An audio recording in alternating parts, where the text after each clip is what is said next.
2023年台湾灯会伫咧台北举办，台北市长高文健就表示，这是台湾经过疫情国门开放了后，头一个大型的国际活动，希望会当利用这个灯会，让台北的灯区搁再兴旺起来。原地高文健嘛，希望讲大巨蛋会当成做其中一个灯区，不过大巨蛋的心早也未完成，无法度开放。 舞者伫台顶跳舞，甲大荧幕的影像结合。台北市政府11举办记者会，宣传2023台湾灯会。市长郭文哲表示，台湾灯会顶摆伫台北市举办，已经是23年前的代志。这摆阁是台湾经过疫情开国门了后，第一个国际大型活动。过去办台湾灯会哦，在其他县市你知道哦。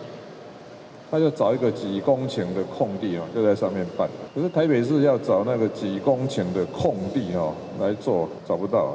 城市型的灯会，一个主灯嘛哦，6个副灯，大概300件的大的作品哦。期盼这一次的不管是参观的人次也好，国际旅客数也好，观光产值。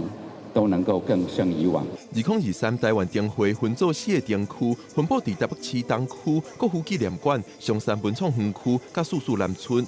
郭文哲讲，要以灯会来振兴台北市东区。另外，伊原咧希望大巨蛋也会使成做灯区，但是大巨蛋心照也未通过，无法度达成愿望。大巨蛋既然被挡住了，不过还是有4个展区还是。